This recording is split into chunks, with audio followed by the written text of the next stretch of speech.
All right, good evening and welcome. We are at the performance for Letters Without Borders, and I am going to be featuring many of our artists from tonight and our performers, and they're going to be sharing their stories. So, welcome. My first person that I would like to welcome is Johnny Rose. Hello. Thank you. Johnny, thank you so much for being here. And so, because of our mic and our background noise, we're going to have to just speak up just a little bit. And I might just bring this a little bit closer. Hey, There hi. we go. Hi. You did a fabulous performance Thank you. today. So, tell us a little bit about what you brought to the show for Letters Without Borders today. I spoke about immigration from the perspective of a New Yorican, a Puerto Rican, right? We're not immigrants because they own us. So I thought that was an interesting perspective because as a little girl, it was romanticized, the immigration story, and they came over in ships, and I was convinced that I was, Anastasia. I was like, maybe I'm Anastasia, maybe I'm a lost princess, and all these things. Just, it was very romanticized and beautiful, and the excitement of the Statue of Liberty, and the names of the immigrants were in the books, and that didn't belong to me. I wasn't from anywhere, over there or here. I wasn't American. I didn't know I was American until I was 12. If you asked me what I was, I said Puerto Rican. So I thought it was really cool that they give me a chance to talk about that from that perspective, and just the marketing scheme that Lady Liberty was. She now what she seems like. that terminology, the marketing scheme, which is really what it is, right? Those messages. Um, so how did this process of creating this poetry and writing about your story and reflecting on it, how has that impacted you, or how did it affect you just in this process? It allowed me to really consider my relationship with this country, with my citizenship, with um, the relationship that the Freemans had. I mentioned also the history of the Statue of Liberty isn't really well known at all, and the pedestal that she stands on was the Freemen. They had their own newspapers. The freed enslaved people, they had their own newspapers, and they raised funds, and they were incredibly um, like enterprising, right? And these aren't things that we know about. We don't know that. We don't know that the Statue of Liberty stands on a pedestal that freed enslaved Africans had, generations. They were so excited about this gift that was meant to be a gift because America had finally freed the enslaved peoples. And it's like, oh, that's not known. We don't know that. So I just dropped all these little seeds in there, just hoping to give people little threads to pull on and say, well, what did that mean? Because clearly, you're not going to get it from the poem. But if it gives you something to think about and something to chew on and something to research, then I think I did my job as a New Yorican poet. I think you did an amazing job. I got to experience it all, and I know that you dropped so many different pieces. So, in that, you said we don't learn this, right? You've said this so many times, and we don't, right? So, how did you learn this? What was your research process? Was it a combination of family stories, or is it research that you did historically? Um, the internet is an incredible machine. Yeah, I just went from one place to the next, and like it was like hours down the hole. Like when I was in school, doing all my sociology classes, I was like, I want to talk about things that are important. So then I would look up things like that, like what when we were discussing the Industrial Revolution. She was the greatest symbol of Industrial Revolution. Why were the enslaved people freed? They all of a sudden the country got they all of a sudden got this conscious and just thought it was wrong. That's not what happened. So why did it happen? What did it have to do with the machines? What did it have to do with um, the direction that the United States wanted to go? Stuff to look up. And I think what you're elevating is the importance of the narrative behind the economic gain from it, right? And all the different layers and pieces that go into it. Thank you so much, Johnny, for sharing your story and for sharing your poetry. And where can we check you out if our audience wants to come and they want to follow you and see your other poetry? Please do follow me. You can find me on Instagram, Facebook, and Twitter. Twitter's And your handle? at Johnny_Rose_poet. And just Johnny Rose, JANIROSE. Google me. You'll find me around there. Thank you so much. And thank you for sharing your voice and your story and for all of that history. That was beautiful. So, My pleasure. Thank you. And we've got more people coming. Would you just Sure, point them in our over. direction, and I'll entertain us until then. I love it. I love it. I see we've got Stephanie here. Thank you so much, Stephanie, for showing up from our Renters Union. Thank you so much. And Johnny is bringing over some more audience members for us to, or not audience members, sorry, some of our performers, our artists, to come and share their stories. I have met so many amazing people, and this performance, this show was amazing in all of the intricacy and the sensory. Right now, there's a lot of noise, but what you can hear actually is that the audience had an opportunity to create their own one-line poems and are now using AI technology to take those words and put them on the screen. It's pretty amazing. I would really encourage you to go to Brown Girl Interrupting on Instagram and go follow my story and my post, because I have been posting about this evening this entire time. And oh my goodness, we have the woman. Come please. This is Clara Francesca. It is so wonderful to see you again. And another interview, but this one is about this amazing show that you have cultivated and crafted with so many different voices and so many different sensory experiences. Please tell us a little bit about the story behind Letters Without Borders, what it is for you. Thank you. Am I speaking in the right spot? Yes, you are. Okay. Thank you. Thanks for having me. And thank you everyone for streaming in. Really, honestly, thanks for coming. This is really beautiful to be documenting this, because we've had most audience members come up to us, share a personal story of how they relate to either immigration or their identity in the land that they live in. And so it's been obviously very, I think, opening up for people's feelings to talk about it and bring up things that are uncomfortable or complicated or challenging or oppressive to some group. The thing that made some group feel more welcomed is the very thing that oppressed someone else. And so it's a conversation I think that is important to have. It's a delicate conversation, but tonight I'll focus on your question that you asked me. We did this piece called Letters Without Borders, which for me was about finding the commonalities and togetherness between different groups, between groups that historically want to be isolating or are forced to be isolated or are tribalist in nature, and what are the common things that bring us together. And I think I shared this with you personally, that I'm an Italian-Australian immigrant. I now live in New York City. I've had a very, very lucky, wonderful life. And it perplexed me when I would see Italian community members here in New York speak with such disdain to other community groups in America, the same way that I remember my ancestors being spoken to when they immigrated to Australia, and the sort of absurdity of why are we so cruel to one another?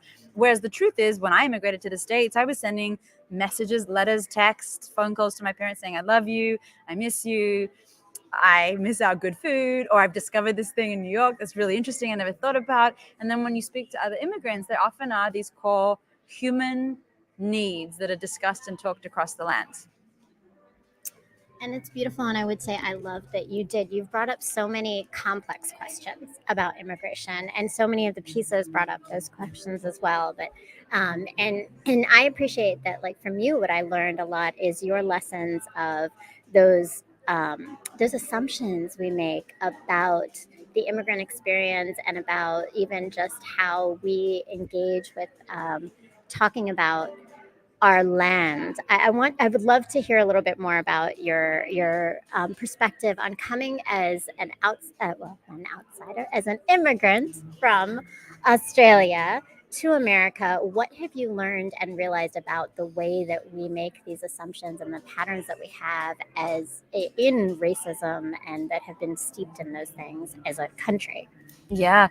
So I'm not an American citizen. I'll give your arm a break. You sure? Are you sure? Yeah. Beautiful arm, beautiful sleeves. I want to give a call. Yeah, this is a big question and a big conversation. For me, the core is fear. I think really when people are afraid, they make horrific assumptions about one another to protect, and then they justify really horrific behavior. And I put horrific in the category of even speaking cruelly to someone when there's no cause for it. That is the same behavior that I saw in Australia. In terms of land, I am a white fella in Australia, and that comes with certain access and lack of access to information. One thing that I remember very vividly as a child in Australia was having a welcome to country equivalent of a land acknowledgement, or just acknowledging the soil on which we're standing, and the elders and the community members that were there past, present, and future, and are there past, present, and future. And it's not a solution to anything, but I remember that being very conscious in my childhood, and I would go to every single theater performance and that would be acknowledged, or any ceremony that would be acknowledged. And there's a counter conversation to the performative nature of that, and now that we're talking about it more publicly in different countries, it's a very good conversation to have. I don't pretend to be an expert, but in terms of my relationship with land, I was baffled when I came to America to work with a fabulous physical theater company called City. They're Japanese American fusion, and we were stomping on the earth, right? The whole dance technique is this really rich Japanese American hybrid stomp into the earth. And I therefore asked, well, whose earth, what is the community group that I'm standing on? Who are the people's unceded lands from which I'm standing? And at the time in 2013, nobody seemed to really want to talk about it in community groups that I thought were pretty liberal and open-minded. And I was horrified that this was not a conversation that was being had, even at a minimalistic performative level, even though that's not a great solution. And then that perplexed me even more, because we were touching the earth every day with bare feet as part of the technique. And I'm sure there's an argument. I don't know. What do you think? Is it ignorance, fear, shutting them out? I wonder if it's erasure sometimes. Erasure, of course. Is what it feels, Yeah, right? that It is feels an like that. erasure. And Johnny actually said this just before when I interviewed her earlier, but this idea of, what parts of history we're really teaching people, Yeah. right? What are the messages? What's the, she had a great phrase and now I already lost it, but it was about the idea, what's our marketing campaign? Right, her poem What's is called our marketing Made campaign? Liberty. Yep. And that's Yep. what it is, right? Is Yep. again that too, when you don't acknowledge the existence and the current existence, not just historical existence, right? Yeah. Of individuals and their contribution and their ownership of spaces, then we erase them. We erase their existence. So that is so powerful. And as we're as we're talking about this show, which was really powerful on so many different levels, I have to say, and as I hope that there's a video that comes out that others can see, because I couldn't capture it all as best as I tried on Instagram and live and things like that. But what do you hope that all the audience members are walking away feeling and thinking about as they leave today? I hope two things. I really hope that they are self-loving themselves and the skin they're in, literally, whatever that means to them. And then the second thing I'm hoping for is it gives them, well, probably our audience are very compassionate anyway, but a little bit more compassion when they walk through the world, and excitement to get to know one another rather than this fear, assumption, like you're saying, and erasure. And I wish for a third thing.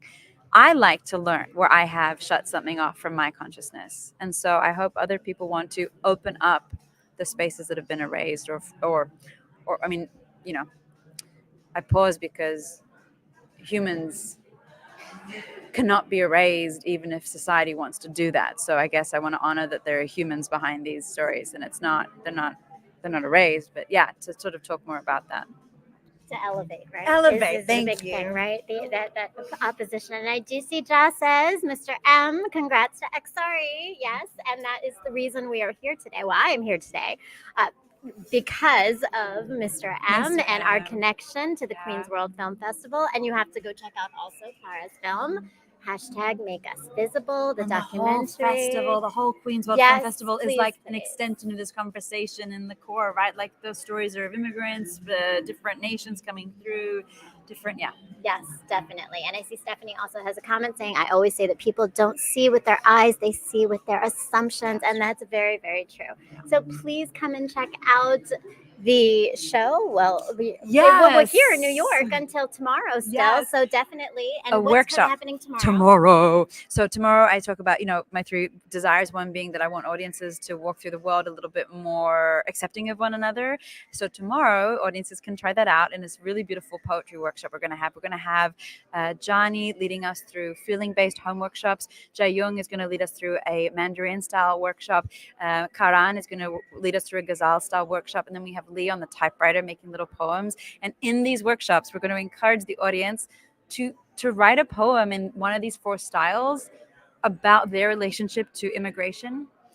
And then they're going to present it at an open mic, which will be really, really special. Really special, I think. I love it. And I love the interactive aspect to make it also that the audience become a part of this. And it does become community then, because it's collective voices come together, which is beautiful. Thank you so much. And thank you for creating all of this. And definitely please send some people our way so that we can, my way, my way, it's just me. I have 2 seconds to share one other thought Yes, to the world. please. So you mentioned about erasure and elevation, and it made me realize, and I said sort of like, I like learning things that I've blocked out to sort of expand my consciousness. Recently, as we're preparing for the show, first of all, my awareness for other humans, which is generally pretty on, expanded even more. So I think as we ask questions and engage with each other through art, we become more compassionate just subconsciously to one another. I started noticing friends' journeys in a different way. And then the other thing that really blew my mind, with this projection of AR behind us, I'm not against digital art at all, but this for me is a really scary and exciting conversation of where the AI, where the artificial intelligence, as it gets more sentient, is going to take us. And if we look at this conversation of immigration, from choice immigration to refuge immigration to a whole heap of breadth of immigration, and the work, labor, employment, and what we've done historically to one another as humans, and ostracized one another and used each other and not really valued one another, the AI world, as more things become sentient and robots can do more, does bring up this, refreshes this conversation around labor and work and human value. The utopia is the robots work for us, and that's wonderful, and all humans get to live a leisure life. But the reality, and we see it definitely in the economic gap and the immigration gap, is that it's probably going to be a much more stratified society. And so that's sort of why I wanted to put this up with our colleagues, to say, let's not forget the humanity as we're navigating these conversations about artificial intelligence. And I don't know if I personally can talk to these enormous corporations and make changes, but I don't know, hopefully if we're all connected to someone who knows someone who knows someone in those workplaces, that they don't forget the humans that they might be taking advantage of. And humanity is the key, I think, right? It is the key of creating collective consciousness. It's the key of creating empathy, is seeing each other as those human beings and the experiences that we have and the commonalities, which I think is so beautifully come this together. Great taste in lace. Yes, Check this out. I love it. The looks is fantastic. I mean, if nothing else, come for the looks, right? Yes. Thank you so much, Thank you, Clara. I love it. I've got more looks. And another amazing creator of this program. Please come and sit. This is Anne Wichman. And I am so excited to be here and to have you here to talk about just this experience. So tell me a little bit about just what has compelled you in your thinking about Letters Without Borders? I think there were different layers. One layer was me being a migrant. When I moved from Germany to the US, I first moved to Massachusetts, and I had a friend from Turkey, and she was darker skinned than I was. And one night we went out to a bar, and it was clear, you can hear my accent. I mean, it's very clear that I'm not from the US, right? And she also had an accent. So it was clear we were both migrants.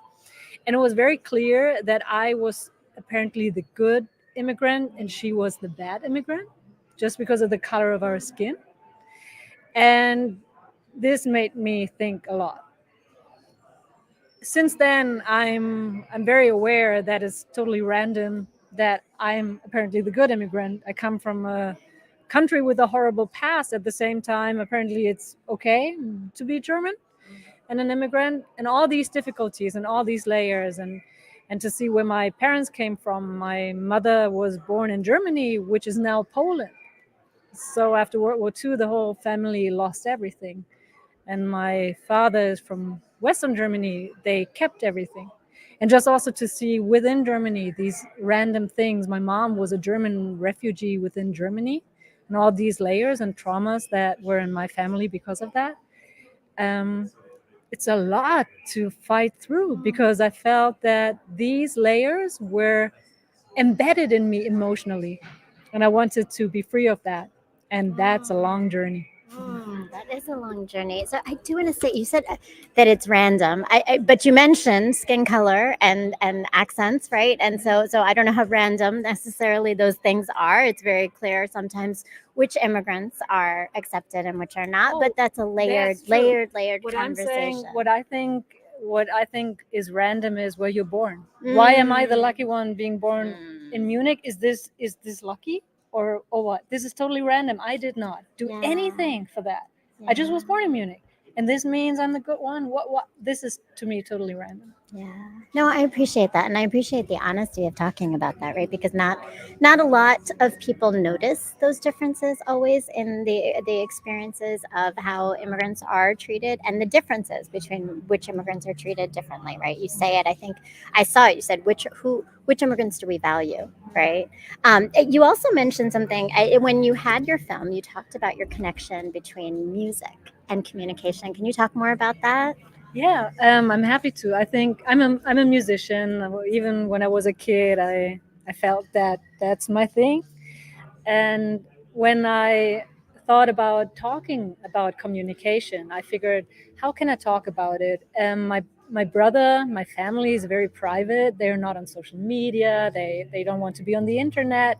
And I figured I cannot just show my family pictures here to talk about my family without, like, I don't know, without hurting them or like doing something that they will not appreciate, you know. And so I figured, how can I actually talk about this communication with my brother? And I thought, well, music is always my thing. This is my form of communication. And then I came across a couple of tools that I thought would be fascinating to try out to actually like incorporate all my ideas. And so I realized that through music. And you captured it beautifully. Beautifully, I think. I know you said you didn't have the pictures, but I could feel the connection between your brother and you through the words that you use, through the language, and that coupling it with music and the I don't know the terminology for it, but the electronic aspects of it, right? Like that AI, is that AI? No, this was just a modular synth sounds. Basically, what I did, and that's kind of exciting for music nerds, I took photographs also of my brother. I didn't show them. So also my brother is his face is in the music. But what I showed to the audience is I showed them screenshots of our text communication. And these screenshots I transformed into wave sounds, and these waves, these pictures are modulating the sound. So the sound of a song that I composed is encapsulating this whole text messages that my brother and I shared. I love that, and it's beautiful, and it really did. I mean, I could feel again. I could sense that communication through just the modulation of the images of the sound going up and down. So I have one last thought that I would love to hear, because in your creation, your piece that you created, you said, "I really like New York City. There's room for me here." Can you tell me more what that means for you and Yeah. why there's room for you here, but maybe you didn't feel that in other places? I was born in Munich, and I think I'm a very typical German. But within Germany, I'm not so typical. So within the microcosm of Germany, I was always the odd one out. I'm a very enthusiastic person, and I'm also a very loud person considered for German people. I felt like I grew up in a library. Germany, the country, is like a library. You say something, and everybody's like, shh, shh, not so loud, not so loud. I'm like, what the fuck? Like, I was like, I can still remember I was 3 years old and I had something really exciting that just happened to me. I ran over to my best friend and her grandmother was there. So I told her, I'm like, can you imagine what just happened to me? And she's like, hey, not so loud. And I'm like, no, you have to listen to what happened to me. She's like, don't yell. And I'm like, okay, I was sure grown-ups are stupid because you wouldn't listen to what my message was, but how I was transporting it. And this was from the very beginning. In my life in Germany, I was always too much. I was always too loud. I was always too something, you know? And New York, and I moved around and I've been to a lot of places in this world. And I felt like when I moved to New York City, I can still remember the drive from the airport to, we arrived in Newark and we were sitting there and we were looking out the window and seeing downtown New York City. And I felt like, this is it. There's so many people and they're all from all over the world. And they're from all different aspects, communities, backgrounds. It's so full here that there's room for me here. Because it's not this, and you're the odd one out, and you're the odd one out. But there's everybody together in this weirdly, densely populated place.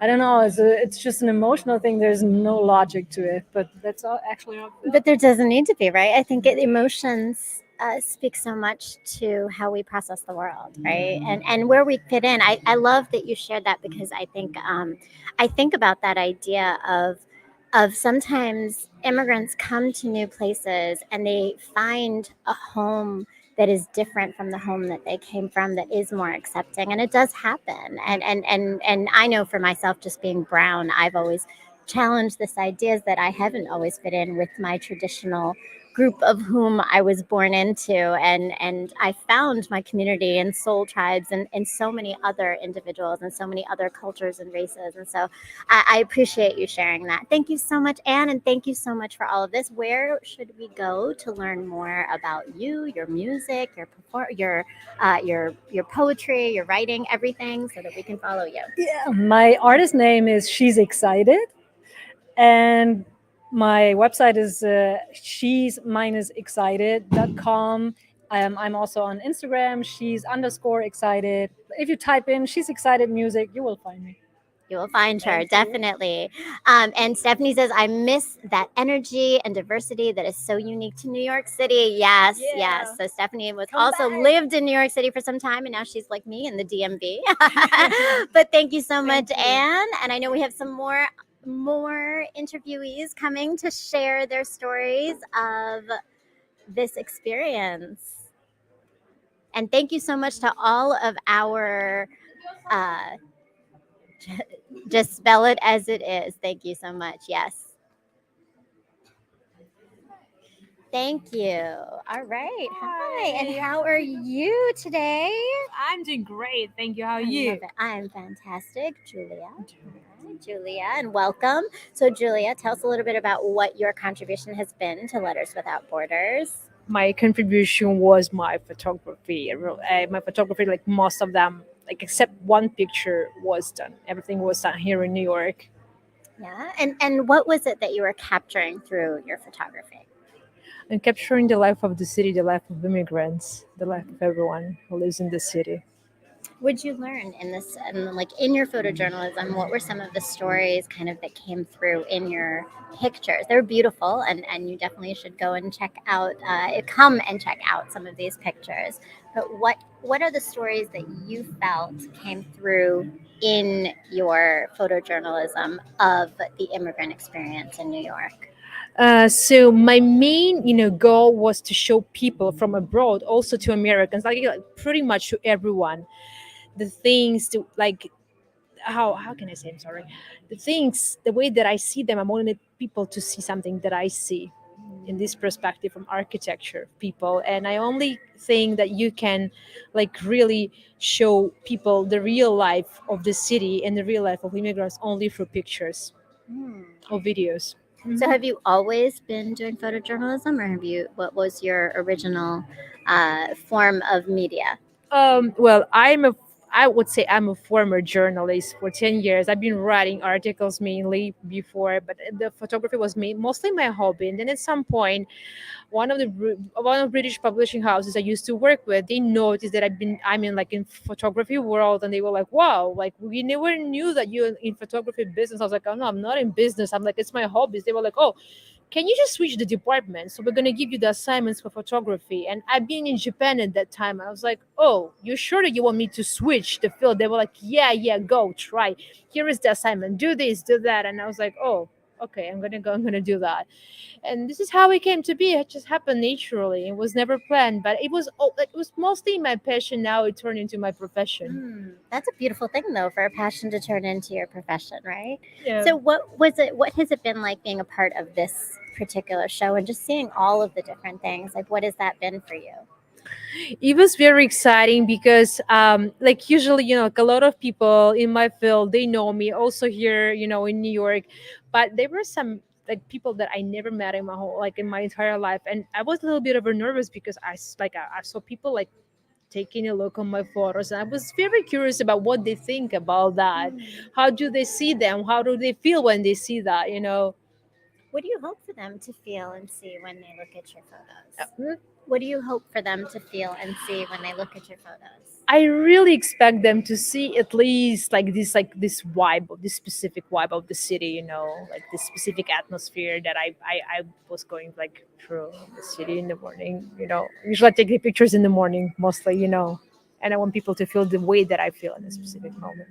I love it. They're beautiful photos. Thank They're you very beautiful much. photos. And again, I know I said this to you earlier, but I really feel like they capture the essence of stories, of individuals, of the humanity. Really going back to what Clara had said earlier, she said this is really about capturing the humanity that we miss when we don't know each other's stories the same way. So that is a beautiful thing. And so where can everyone follow you, and what's the best way to continue to learn more about your work as a photojournalist? It's on Instagram, definitely. It's definitely my Instagram is julia.shinkareva. SHINKAREVA. Thank you. And thank you for spelling it all out to make sure we get it. I will put it all in our details in the link below as well, so everybody has it. Thank you so much, you so Julia. much. I really appreciate you lovely sharing. meeting you. It was lovely to meet you. Will you be here tomorrow? Yep. Well, I'll see you Yep. again tomorrow then, definitely. Perfect. Thank you I'll so see you much. tomorrow. Yes.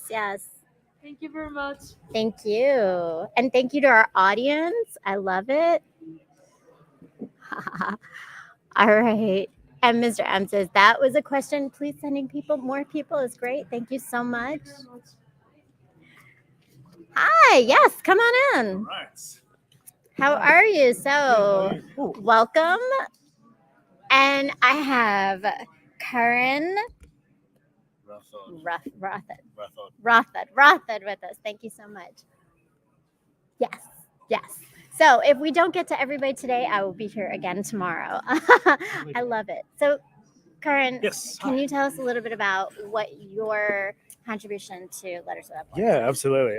This is an honor to be part of XRE and their movement and their work. It's Letters Without Borders. So the idea of what I'm doing here is I've got an installation that's my collective called Alfaz Collective.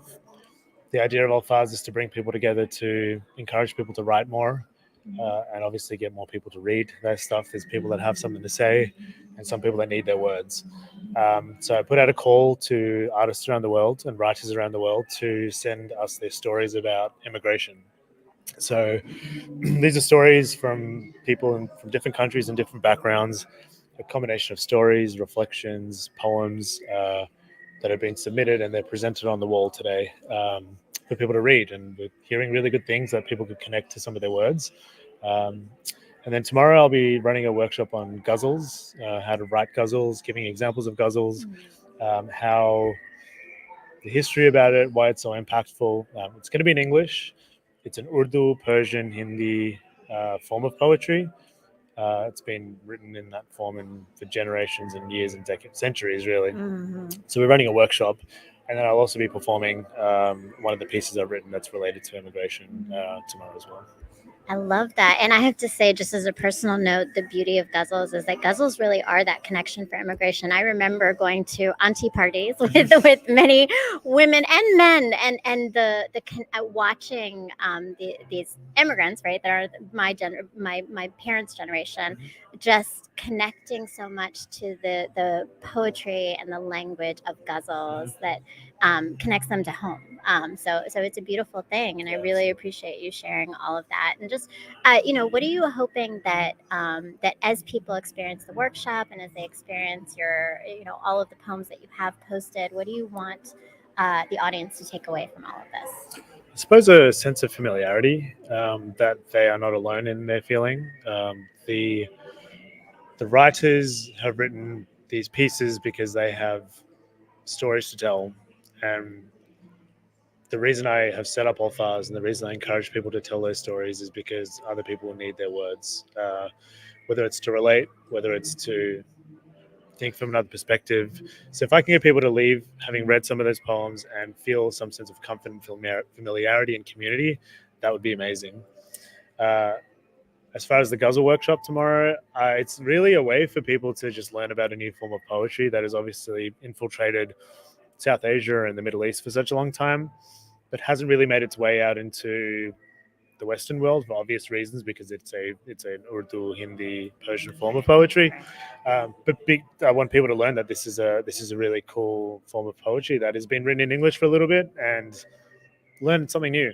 I think that's and show a bit of my interest in heritage. I've got a very personal connection with guzzles, coming from a very musical family. Yeah. It's a beautiful thing. Thank you so much. Thanks for being here with Thank you me. so and much. And definitely, if you're in New York, please come to the Guzzles workshop, to all the workshops, because there's going to be some amazing writing opportunities for all of our audience members. And thank you, Karan. And you can follow him on Alphaz, Yep. Instagram. Yep. Anything else? That's right. Where else? Alphaz Collective, and then my Instagram is at Karan Rathod, KaranRathod. Thank you so much, course. Karen. Have a beautiful night, Thank and you. I'll see you again tomorrow. Yes, see you later. All right. Bye. Thank you. And we have another one of our artists who's also leading a workshop tomorrow. I'm very excited to introduce you to Jayan. Hello, how are you? Welcome. And so, so nice to have you here. I loved your poetry today, and it was beautiful. You shared so much. So, can you tell our audience a little bit about what you contributed to Letters Without Borders today? So I just read a poem about like the hesitations, should I stay here or to go? Because every time when I order like some food at any restaurant in US, they will ask you for stay or to go. So like although it's for the food, but sometimes I always feel it's like people asking me, are you going to stay here or to go? Yeah, but like how can we stay here? How can we get a visa to stay here? It's like always a headache. Yeah, so I just read about the headaches I had, like all the immigration had. Yeah. So thank you. No, but I appreciate that, because that's that symbol of Yeah. stay or go, right? So Mm. tell us a little bit about your own immigrant experience to America. When did you come here? What was that like for you? So I came here 5 years ago for my MFA programs, and then after that I got an artist visa to stay here. But like for the pandemic, I haven't gone back home for 4 years.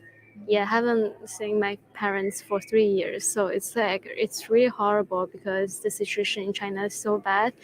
And my grandfather passed away last week, and like I feel so like heartbreak, and I have to do this project with Clara, and then Clara said, oh, just like send us some photos of your ancestor, your grandparents, and send some picture. And I just saw my grandfather's picture coming from the big screen. It feels unreal because like I know them, we are really really close, and now I can only see them on the screen. I have to perform this. I work so hard. Like this is like Thanksgiving way. I'm still working because as an artist, we need to work, especially immigrating as artists. Like we need to work almost every day to get the credit and then to apply for the green card to stay here. We love art, but it's like also the situation that we have to work every day. My condolences for your loss of your grandfather. Yeah. And I, it is hard. Like it sounds like obviously that there's this constant need Yeah. to keep working and Yeah. keep proving sort Yeah, of to some also- extent. Yeah, also I feel immigration is the idea. It's not you naturally understand it. For me, like I came here as an international student. Like I don't think, like I understand that when I just got there because I feel, for me, I'm a privileged person in China that I have the privilege to come here to study. So I was thinking my life is pretty good. I always think, oh, I'm a like international student. I'm not a refugee. But now I really feel like a refugee. Yeah, because the situation changes so much in China. And everyone try to escape, and I cannot go back. Yeah, so like I feel I understand more about like other immigration, like from other countries right now. And I feel still a lot of people don't understand it, but I mean, yeah. Thank you. No, I appreciate that. And that is like there's a lot of sacrifice in this experience, it sounds Yeah. like. And you've made a lot of sacrifices, but at the same time it sounds like then you found those common experiences with others as well. Yeah.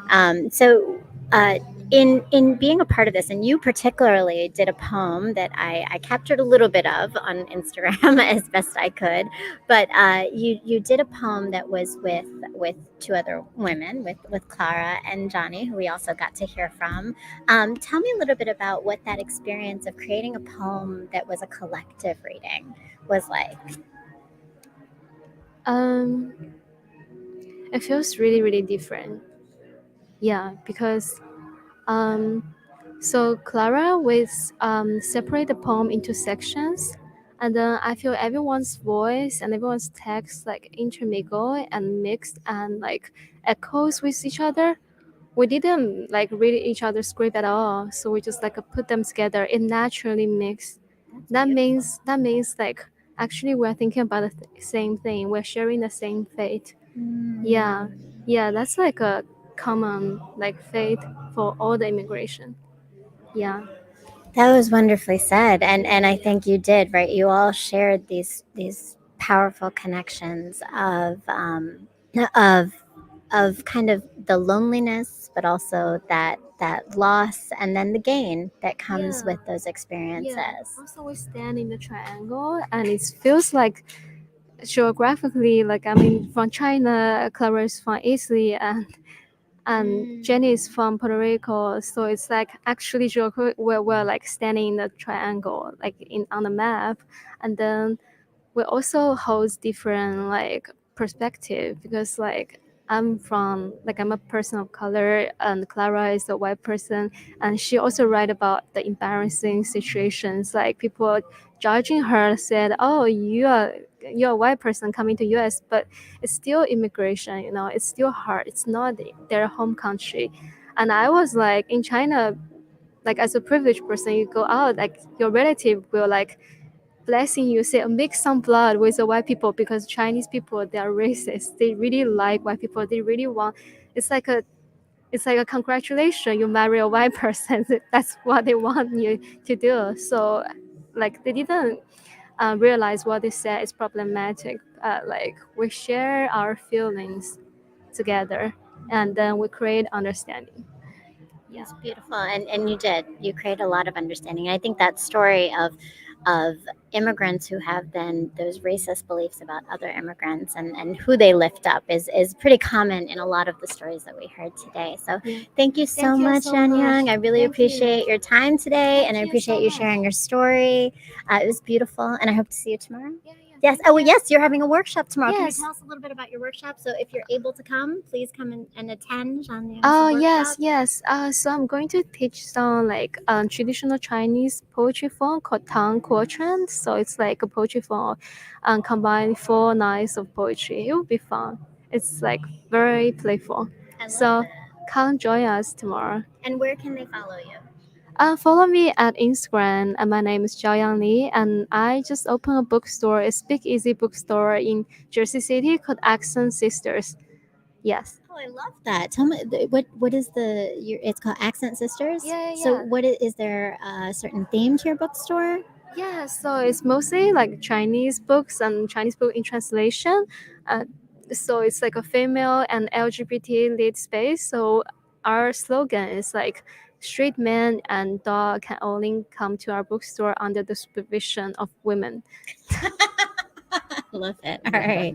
Thank Okay, you so thank you much. so Have a much. fabulous Thank evening. you. And I look Bye-bye. forward to your workshop tomorrow.